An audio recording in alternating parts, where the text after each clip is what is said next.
Hello? Is that better? I'll take this off. Okay, that's much better. Okay, first of all, just so you remember my name, some years ago I went to a girls' school in Australia to give a talk. After giving the talk, it's about a high school, 13, 14-year-old girls, you know what they're like. After giving the talk, the next day I was walking in Perth, in my hometown, and I saw some of the girls coming the opposite direction. They came to say hello. And they told me that you were the monk who came to our school a couple of days ago to talk about Buddhism. I said, I'm so amazed you remember me. They say, how can we forget someone like you? And I thought, oh, that's very nice. How can we forget someone like you, they continued, who's called Ajahn Brahm. And I said, there's an M on the end, but now you know who I am, Bra with an M on the end. And of course, one of the things, out of loving kindness, out of just plain wisdom, when they cracked a joke at my expense, I also made sure that I laughed as well, because I was taught a long time ago, when people try and tease you, and they laugh, if you don't laugh, then the world is laughing at you, but if you laugh as well, then the world is only laughing with you. And so when you make a big mistake, either in this hospital or outside or in life, please never forget to laugh, because if you laugh at your mistakes, then the world is only laughing with you. And it never laughs at you. And you understand that your mistake, your stupidity, has created so much happiness in other people. That what a wonderful gift that was.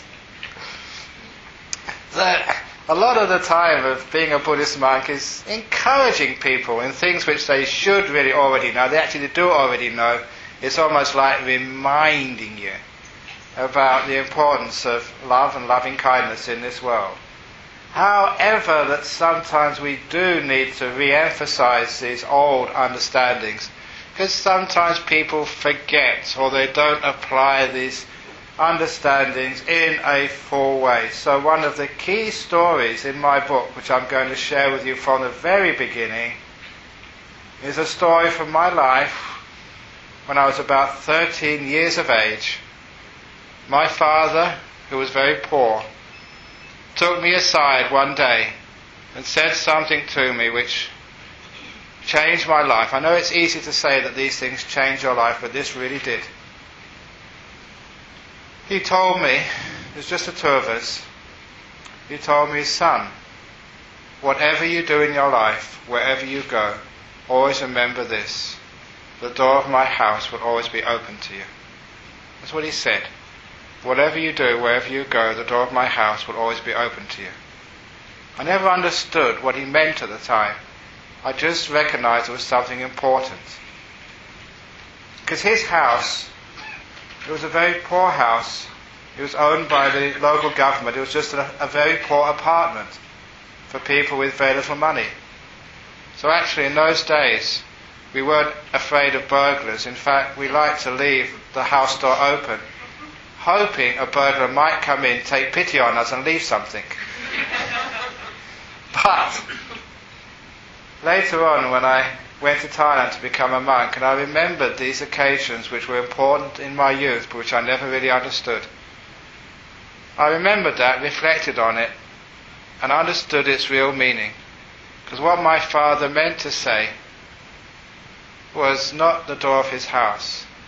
What he really meant to say was, son, whatever you do in your life, wherever you go, whatever happens, the door of my heart will always be open to you. The door of my heart. That's what he really meant. I was his son, and that was enough. He would never take his love away from me. No matter where I went, no matter what I did, being his son was enough. That meant so much to me, to receive what I call unconditional love. Love with no strings attached. And I've used that as a way of understanding a deeper meaning of love, whether in a marriage or with children. There are too many problems with relationships in our modern age. And sometimes I have to tell people, look, why is it that when you have a child, that being comes from who knows where? You don't choose them, you can't choose their character, their personality, how clever they are, how dumb they are. They just come into your life. Sometimes they're incredibly naughty, but it doesn't matter. You'll love them no matter what they do or where they go. A parent's love to their children is unconditional. But compare that to the love you have with your chosen partner in this world. When you choose a partner, you go out with them for weeks, sometimes months, sometimes years. You check them out. In fact, choosing your partner, you put more resources into choosing your partner than you do in choosing your car. You even test drive them before you commit. But still, even though you choose them with such care, why is it that you choose your partner but you can't love them unconditionally? You don't choose your kids, you love those unconditionally. So sometimes I ask people who come to my temple, my monastery, have you yet said to the one you've committed to, your partner in life, husband, wife, partner, whatever, wherever you go, whatever you do, the door of my heart would always be open to you.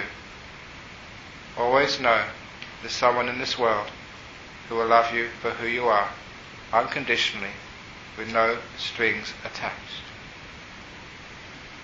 You're silent now because these words have a powerful meaning. You can understand just how deep they go into the intimate meaning of love. And why? Because we don't say those things. Our relationships sometimes don't last all that long. Instead of having a relationship of freedom, which what is love is supposed to do, the relationships become one of control and of fear. We control out of fear. There was once a man who owned a bird. He always kept the door of the cage closed. He was afraid that the bird would escape. Of course, one day, just by accident, by chance, the cage door was left open, and the bird flew away, never to return. In the next house, a man had a similar bird. He always kept the cage door open, but he always made sure it was a beautiful cage with lots of wonderful food and lots of little swings and other things for the bird to play on. Sure, the bird would fly away, but always come back again, simply because he felt welcome in the cage.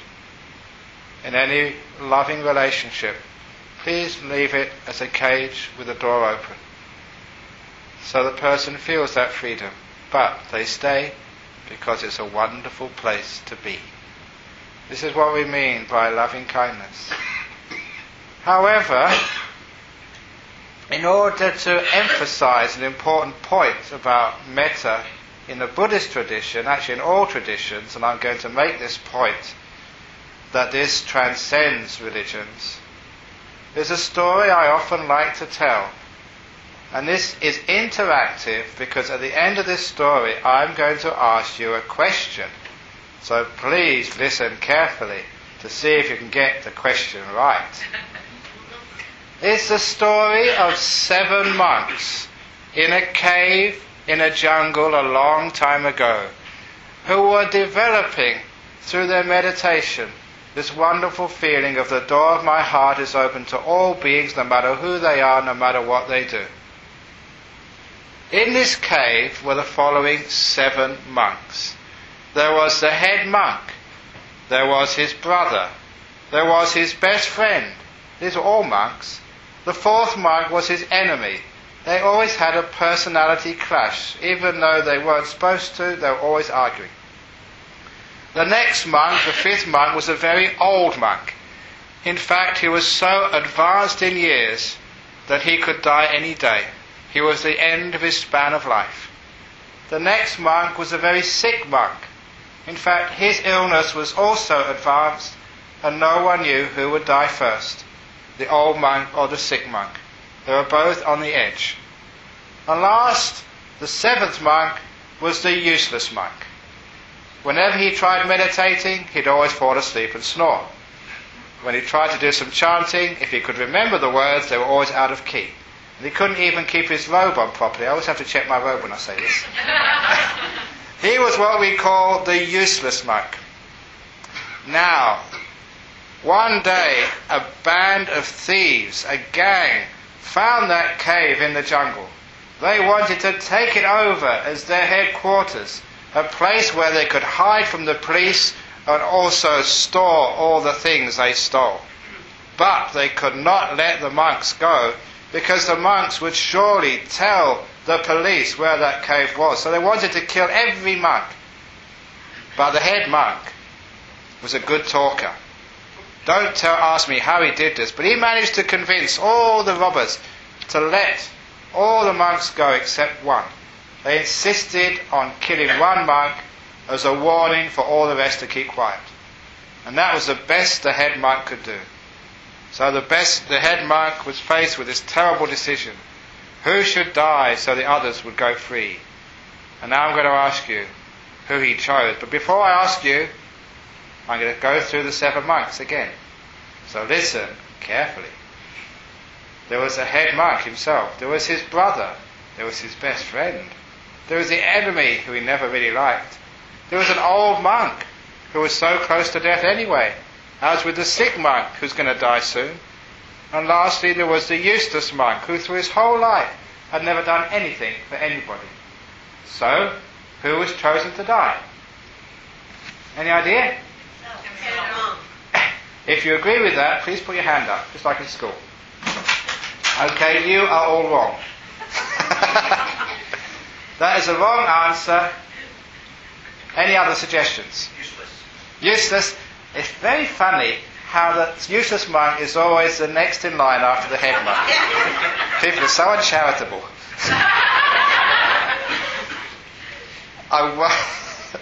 Okay, that's enough of my fun. It's a trick question. If any monk ever asks you a question, the wise people keep their hands down, keep their mouths shut, because you always say the wrong answer. Monks are very sneaky. The answer is, and this is an important idea of what loving kindness is, the answer was, there was no way the head monk could choose, because his love towards his brother was exactly the same, no more, no less, than his love towards his best friend.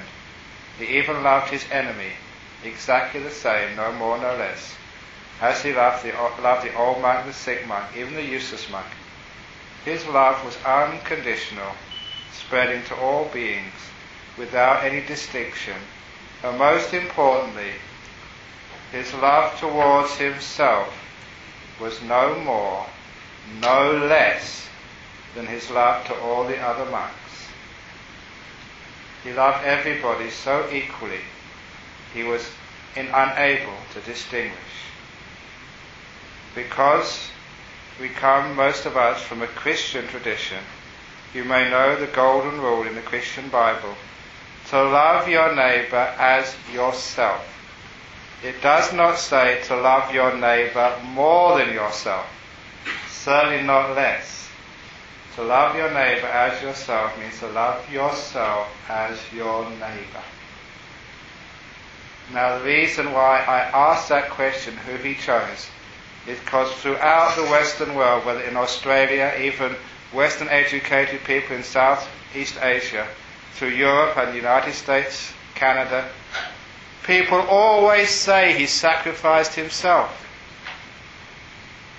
I say that shows an inequality of love towards yourself.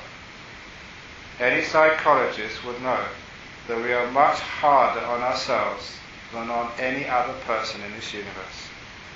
Where we could forgive others, we would never forgive ourselves. What we would never ask others to do, we take on ourselves. And this has a profound effect on our state of well-being, on our inner happiness, and even on our health. In Buddhist loving kindness, you are treated equally, as well as all other beings. What I mean to say is that one day in everybody's life, in a quiet spiritual moment, each one of us has to say to ourselves, me, this person I've been with all my life, whatever I've done, whoever I am, the door of my heart is open to me too. Fully come in. Because you find that as a human being in this world, there's always a part of you which you don't like, which you reject, the part of you you feel guilty about, terrible about, the part of you which you've kept outside for so many years. In Buddhist loving kindness, you bring that inside, where you say, the door of my heart is now open to me as well. Whoever you are, whatever you've done, with all of your faults and your history, you come in.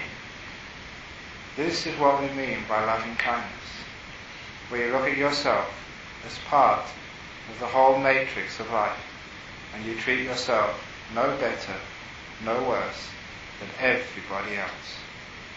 Why is it that in hospitals such as this, one of the biggest problems for the staff is burnout? Because you don't love yourself enough.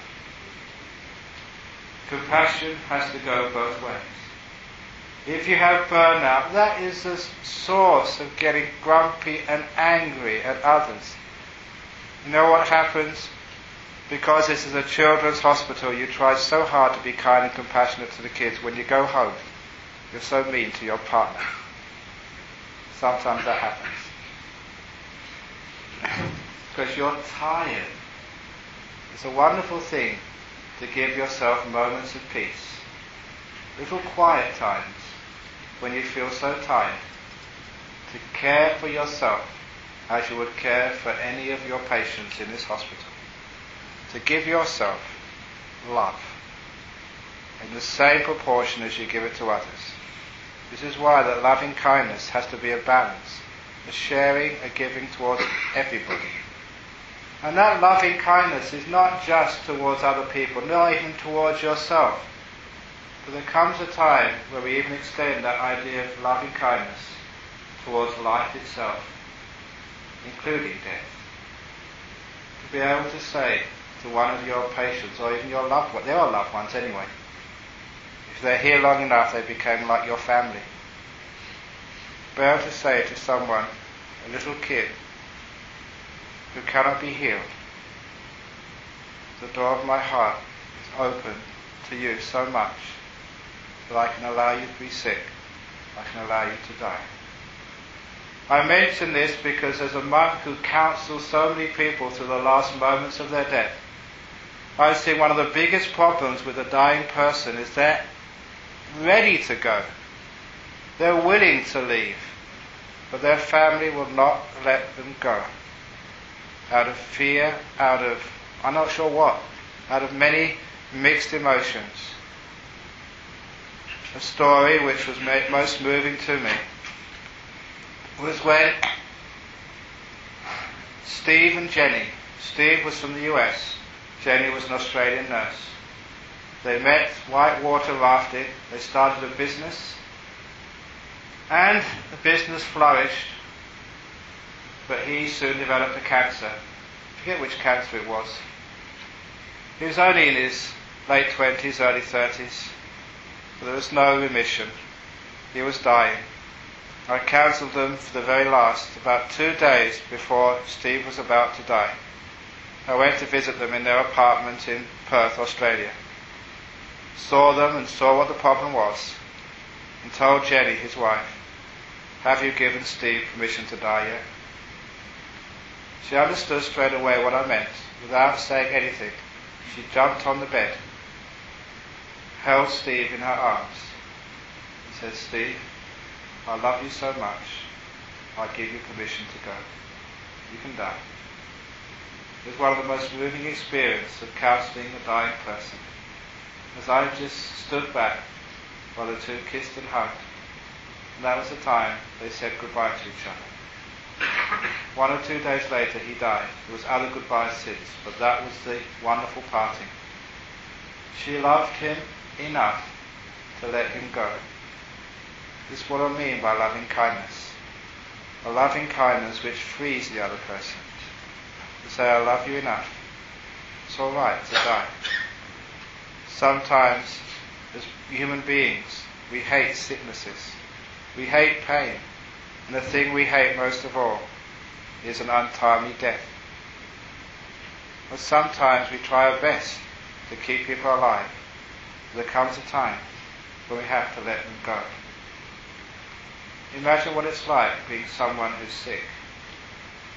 When all these incredibly kind, skillful people are trying so hard to make you better, and it's not working. Many sick people feel incredibly guilty. As if they're not trying hard enough to get better for all the doctors, nurses and family around them. This huge psychological pressure, and sometimes it's enough to make them even more sick. One of my fellow monks in our tradition, he was a boy from Tennessee, a champion wrestler, a good scholar, who won a Rhodes scholarship to Oxford. He later became a monk. He was in Thailand with me. Unfortunately, he developed 2 strains of typhoid at the same time. He was incredibly sick, came really close to dying.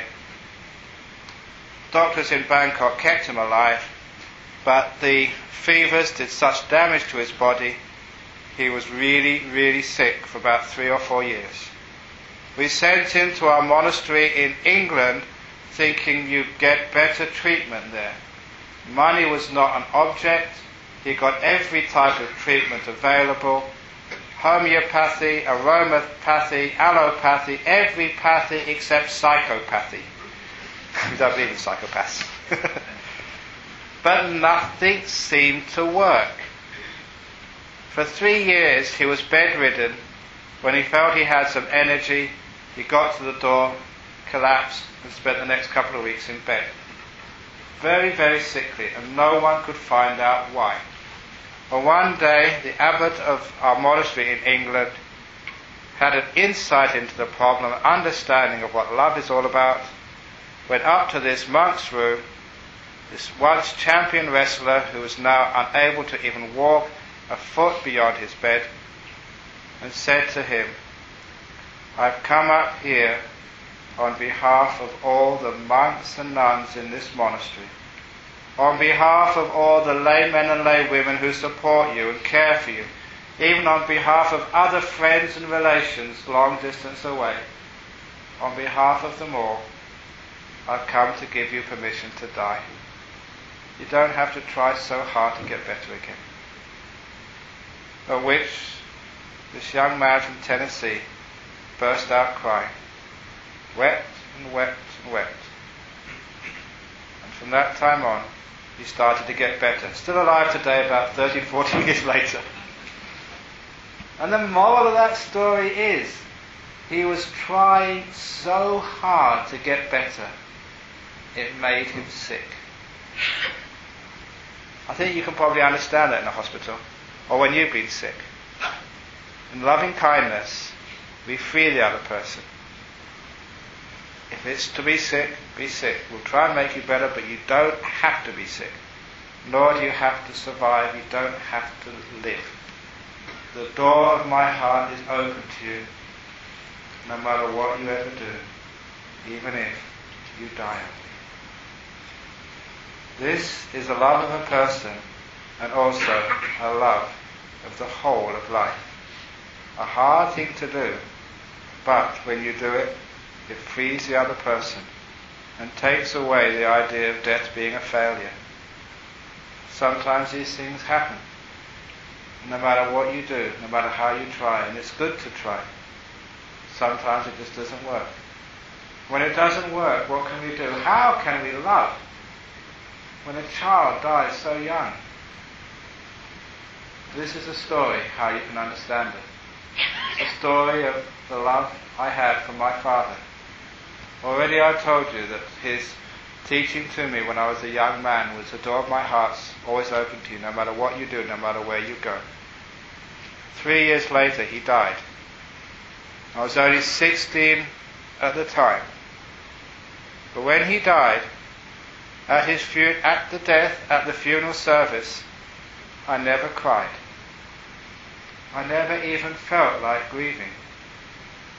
It was strange for me as a young man, being around other people who were weeping and crying, especially my mother, but I never felt any tears. I haven't felt tears since. Because it was strange, I looked upon that experience, tried to understand it for myself, and came up with the following simile. It wasn't that I was suppressing anything, it was I was seeing life and death in a different way. And to understand it for myself and to be able to share what I was doing with other people, I developed the simile of the concert. As a young man growing up in London, I loved music, and it was one of the great cities of the world to grow up in if you love music. I love all types of music, whether it was classical, jazz, folk or rock. I remember some wonderful experiences in the clubs, the pubs, the concert halls of London. I remember seeing the very first concert, the very first performance of a group called Led Zeppelin. I remember going to a pub in the north of London and seeing this band play. They weren't at all famous. Only 6 of the audience turned up. 2 of those were myself and my brother.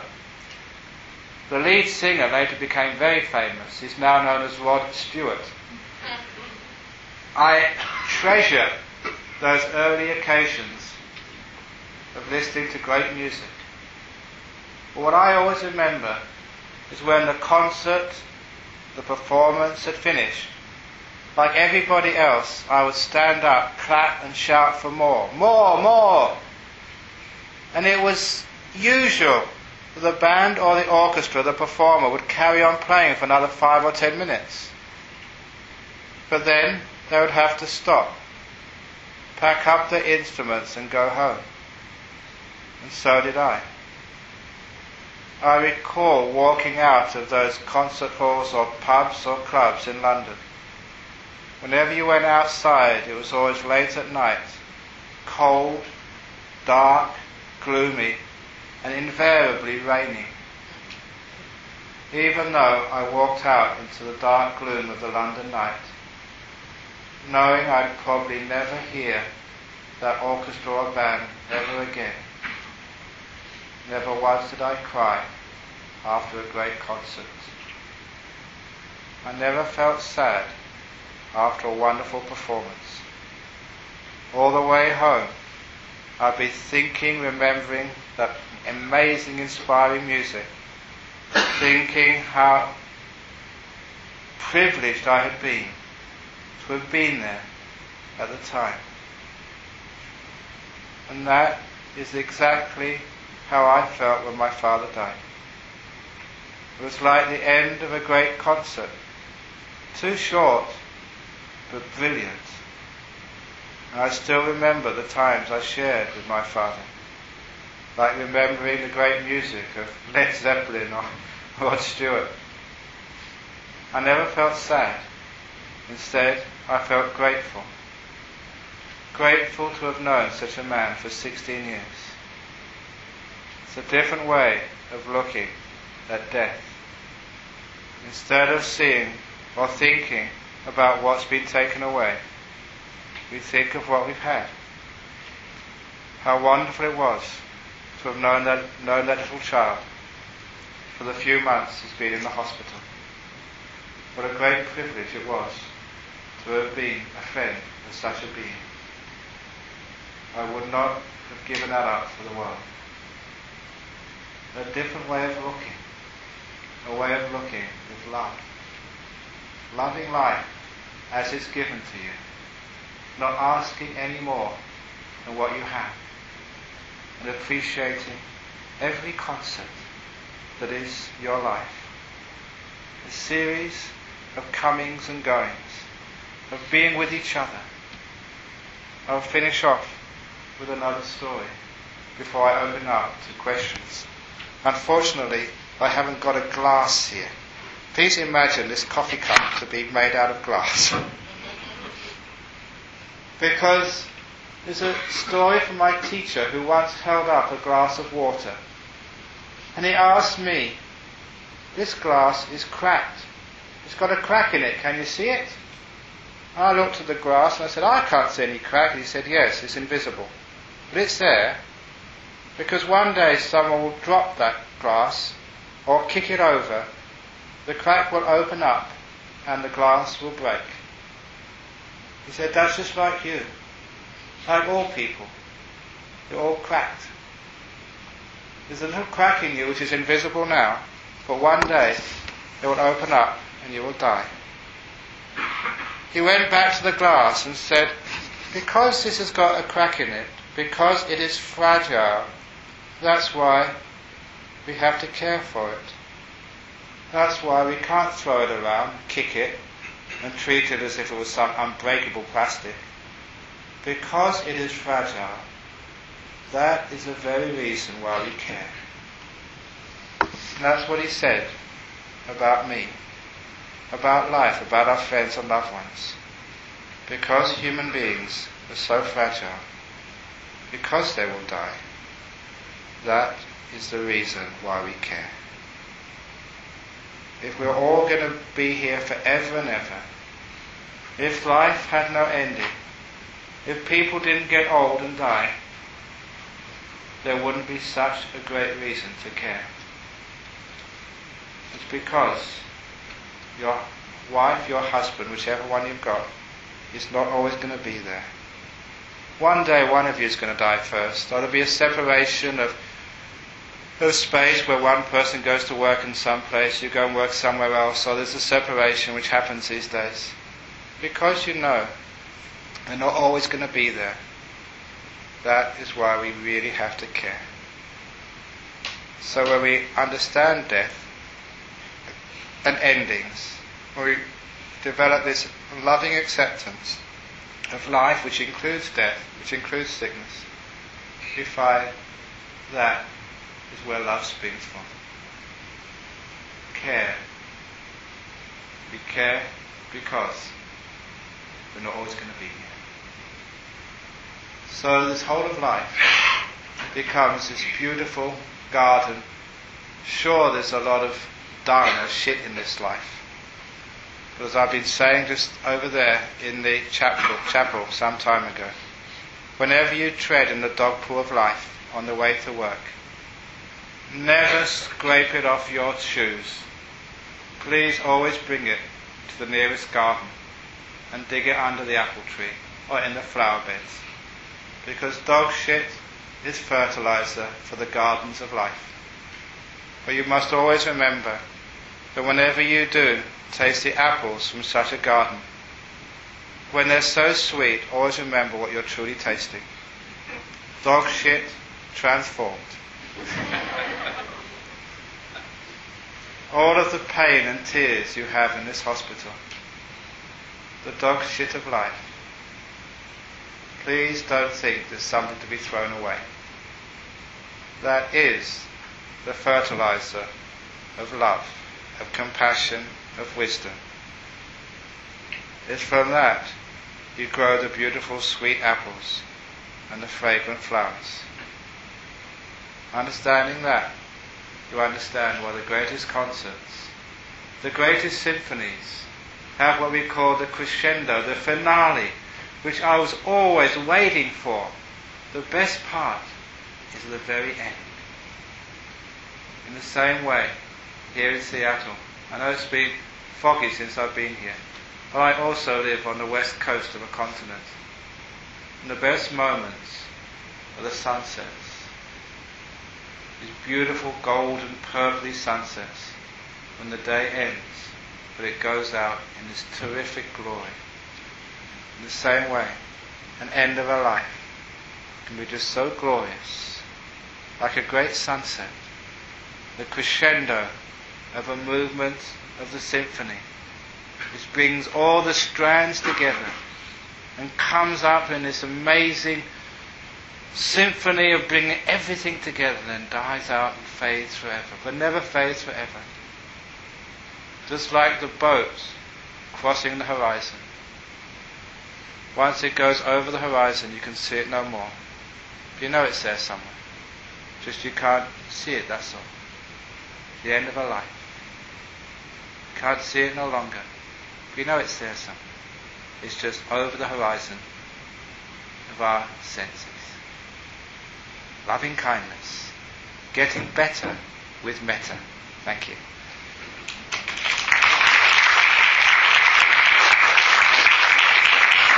Okay, now we can have some questions, comments, or complaints. Microphone here for those of you who would like to ask questions so that we can record your questions and respond. It's hard sometimes to get the first question, so I'll tell this story. This is actually basic Buddhism. You probably all know, you don't have to agree with this about karma and rebirth. In one teaching the Buddha gave 2,500 years ago, he said what karma you have to make in this life to be reborn wealthy in your next life, while some people will be reborn poor. He also explained what karma you have to do, or what karma you did in your past life to be reborn ugly in this one. And I'm always careful never to look at anybody when I say ugly. So I got into trouble once when I was looking at somebody and said, why do you look at me when he said ugly? And what karma you have to make to be reborn beautiful in your next life. In particular, the Buddha in this old teaching said what karma you'd make in this life to be reborn intelligent in your next life, while other people will be reborn stupid and dumb in their next life. In this sutra, the Buddha said the karmic cause for stupidity in your next life is not asking questions in this one. Having said that, are there any questions? He always gets a question, thank you.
If you do get rejection from any of the patients, you can understand just some of the turmoil they're going through and the difficulties of coming to terms with their situation.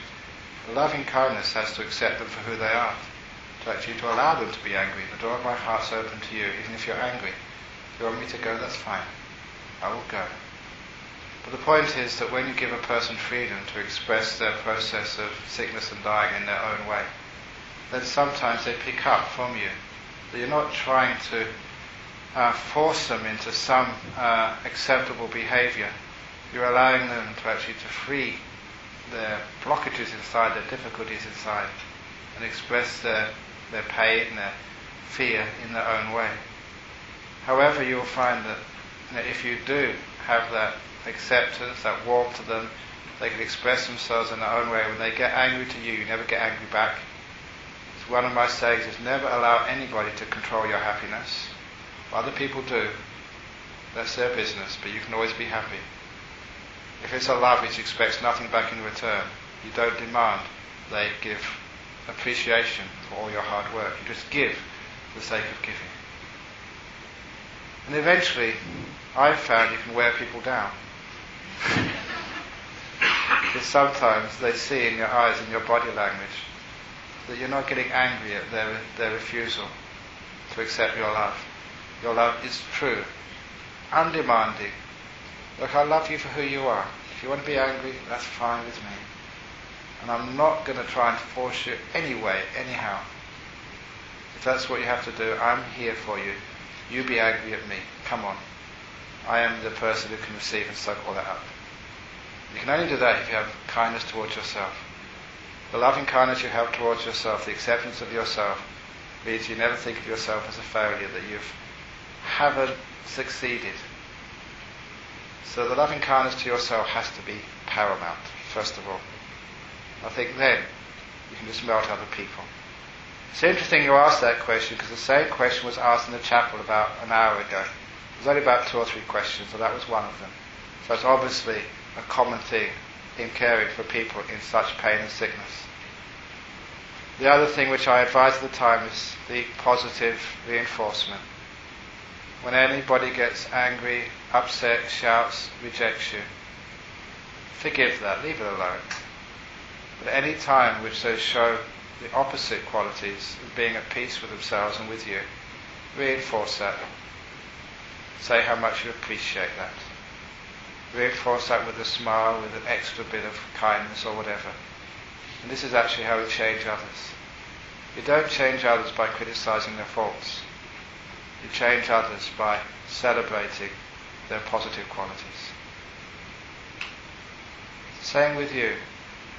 You never learn from your mistakes as well as you learn from your successes. It's a big mistake in human culture. When you make a mistake in this place today, you go back home, how could I have done that better? How could I have done that better? Usually you lose a lot of energy that way.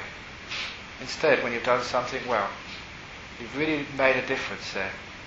Remember that. Learn from your successes.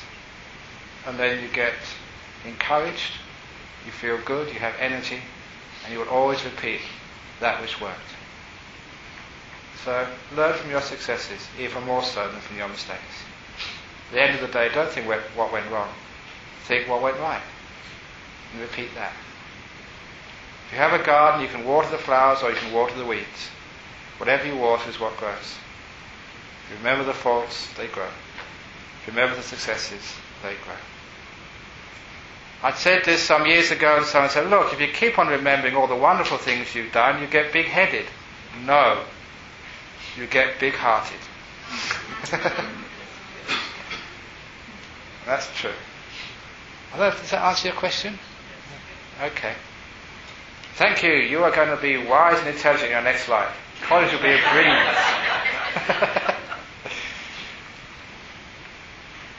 Next question.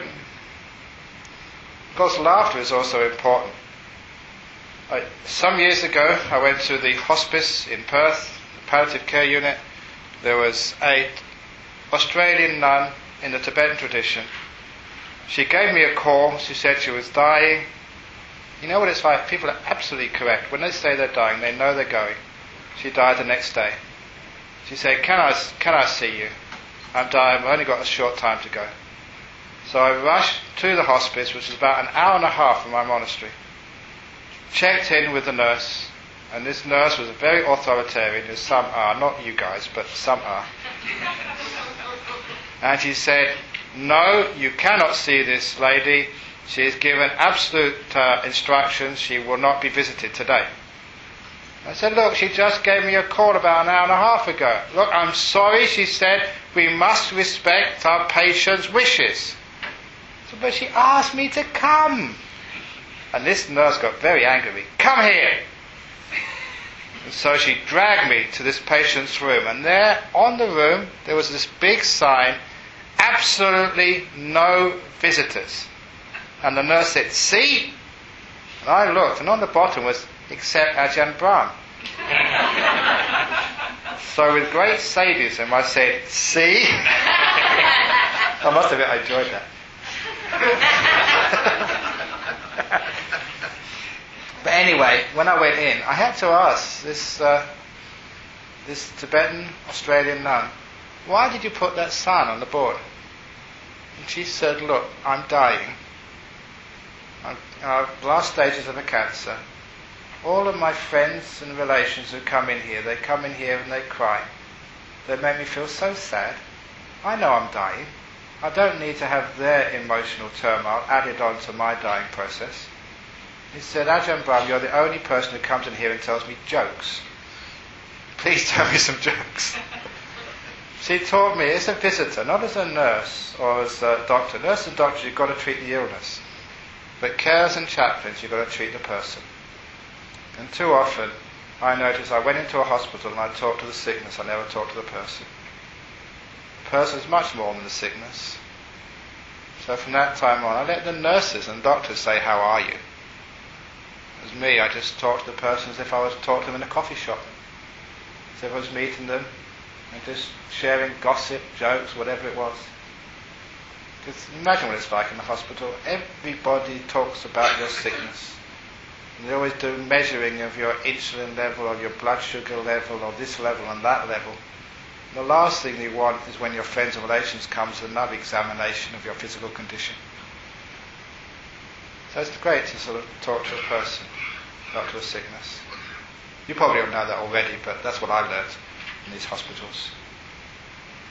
Jokes are a wonderful way, because you like cheering each other up. It's great telling the latest joke.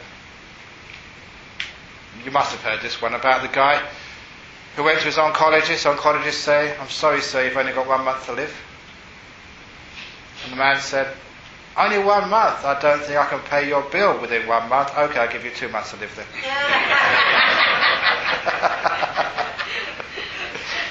Stupid joke, but I like those jokes.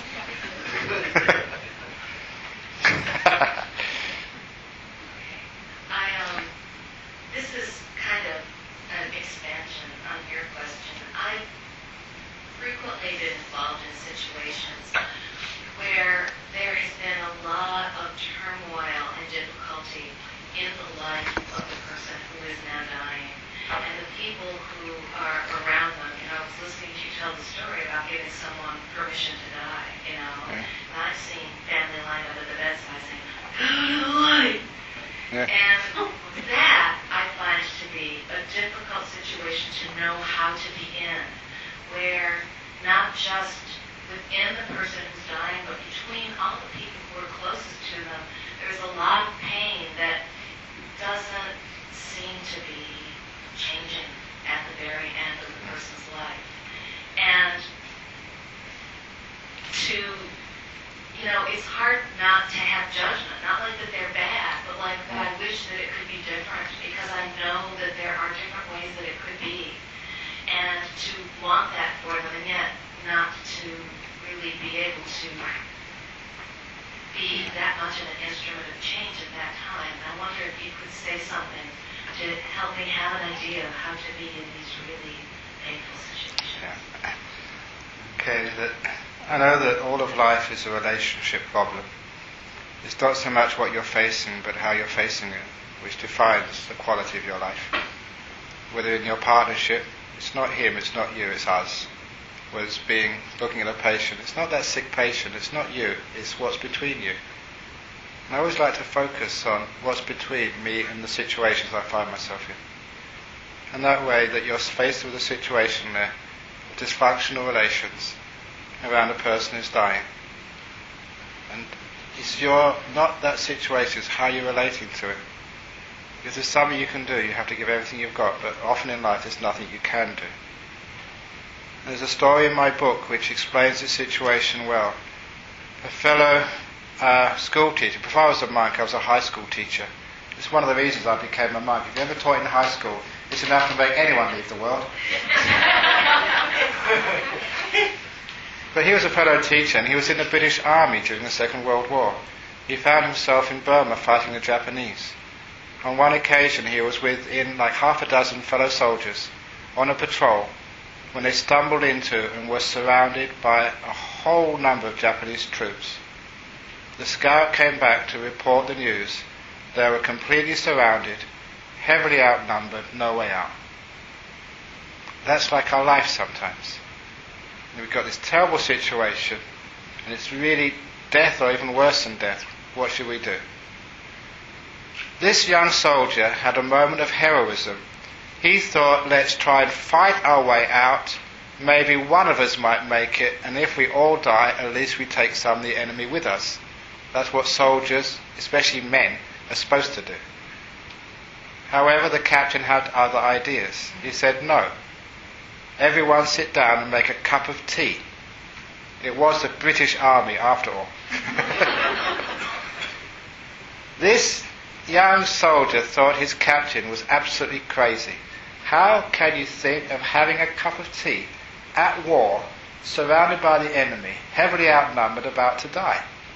But orders are orders, especially at war. So he thought it was absolute stupidity, but he made his cup of tea. In the time it took to make the cup of tea, the scout came back, whispered something to the captain.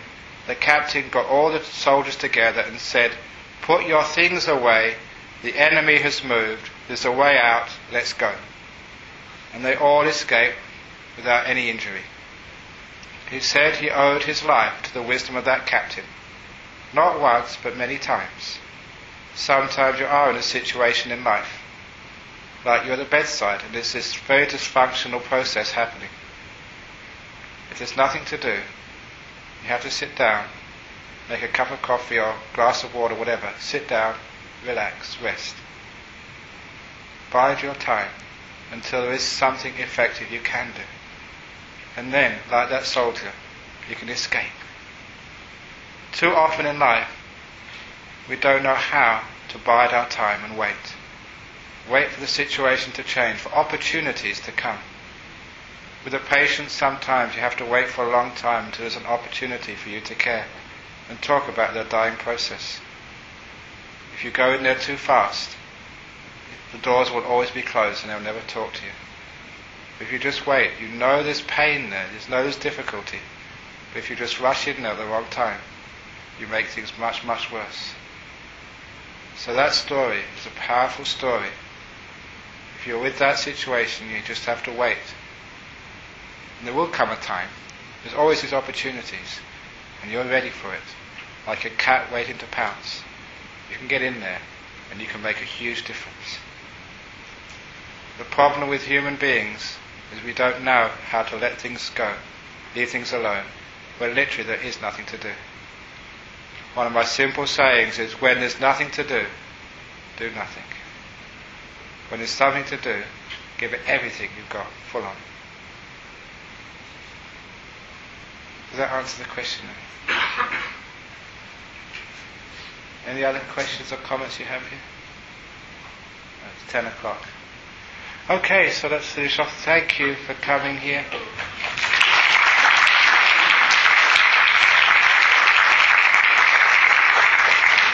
Ajahn, thank you so much for your kind words today and your insights and your humor. I will never look at dog shit in quite the same way. I want to also thank some other people who made this opportunity possible. John Roberts, standing up in the back here, who actually facilitated the invitation that we were able to extend to Ajahn. Thank you, John, for your kind support. Martha Dimmers, Cheryl Clark, and Kristen Johnson in particular in spiritual care for the encouragement and all of the technical support and making the lists and checking them twice. And Kathy Salmonson and the Diversity Committee were all instrumental in helping this opportunity to actually materialize. I think that the words that you've spoken, Ajahn, have such a deep human meaning, and there's a lot for us to contemplate. And what's so beautiful in my experience of hearing you talk is that it makes no difference what our belief systems are to actually take what you have taught and make the world a more loving place, a more peaceful place. So I thank you for that contribution to us today, and hopefully that we will take that and radiate that beyond these walls to the world that we live in. And thank you, Ajahn Ricky. for your presence here.